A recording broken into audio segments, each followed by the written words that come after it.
High inflation is a headache for these companies, but falling inflation means they will be the first to surge. As inflation cools down and commodity prices decline, these are the top stocks to consider buying. Amazon. E-commerce is well positioned to boom on the back of increased purchasing power for consumers. Alphabet. Ad revenues have started to stabilize.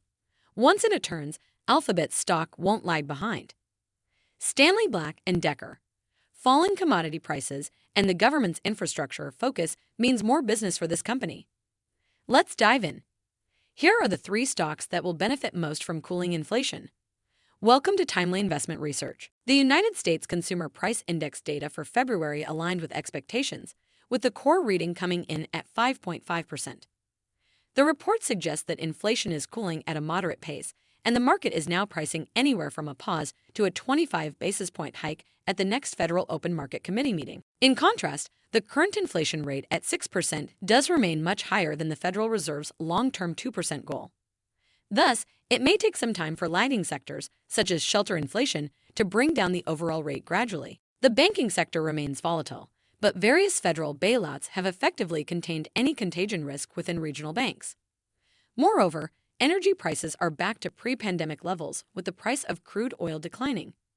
The economy seems to be on the right track. With that in mind, here are 3 stocks to buy for those expecting inflation to continue to fall from here. Number 1. Amazon. Cooling inflation is solid news for Amazon's e-commerce business. Once consumers have room for more discretionary spending, e-commerce consumption will pick up. Indeed, Amazon is the leading player in this industry, and coupled with its fast-growing cloud segment, Amazon stock will likely deliver robust gains in a disinflationary environment. The company's CFO perfectly summarizes why inflation hits Amazon hard. In our worldwide stores business, with the ongoing economic uncertainty coupled with the continuation of inflationary pressures, customers remain cautious about their spending behavior. We saw them spend less on discretionary categories and shift to lower-priced items and value brands in categories like electronics. We also saw them continue to spend on everyday essentials such as consumables, beauty, and soft lines. Thus, with purchasing power coming back, Amazon can take its margins higher.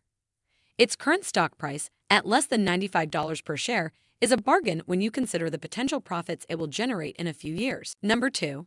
Alphabet. Alphabet is another business that has suffered under high inflation.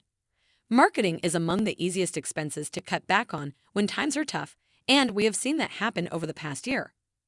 Almost all businesses felt the margin pinch and started to cut back on expansion, with the focus shifting to profitability. These marketing cuts directly impacted Alphabet's advertising business, which accounts for a massive 80.2% of its revenue. Even worse, Microsoft is contesting Google's search dominance by integrating ChatGPT into its search engine. Google then made a blunder by rushing the release of Bard, and its share price took a dive. Despite that, things are starting to look up for Alphabet. The ad market is beginning to show signs of stability as businesses recover. The Bing ChatGPT integration also hasn't meaningfully changed the status quo yet, as almost everyone is accustomed to using Google. Furthermore, Alphabet is changing hands at a price-earnings ratio of 20 times. This is a once-in-a-decade opportunity to snap up the discounted stock before more businesses pump up the marketing spend. Number 3. Stanley Black & Decker. Stanley Black & Decker is turning a corner after a 64% plus decline from mid-2021 levels. The greatest news for the company is the decline in commodity price levels and the increase in infrastructure spending.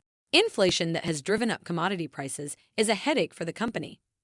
That's because Stanley Black & Decker is a leader in manufacturing construction tools, a segment that has been booming of late due to the $1 trillion bipartisan infrastructure bill.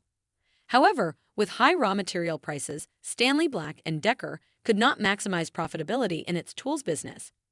It will be a completely different case in a few months as inflation cools. The company's CEO stated, "Our margins were significantly impacted by inflation, and when we chose to prioritize inventory reductions by lowering manufacturing production levels in this last 4 to 5 months of 2022, this was to allow us to generate solid free cash flow as we experienced in the fourth quarter."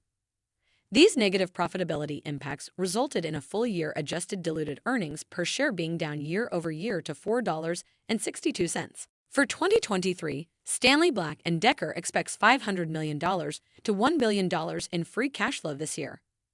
Additionally, the company expects gross margins to improve to the mid to high 20% range from the current 20% level seen in the last 2 quarters of the year.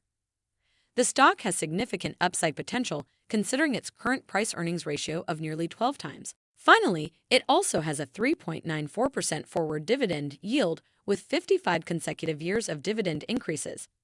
There's a lot to like about this potential beneficiary of declining inflation. Thanks for spending some time with us today, Timely Investment Research. We're so glad you did. If you found value in today's video, please give us a like, hit that bell icon to never miss an upload, and hey, don't forget to subscribe.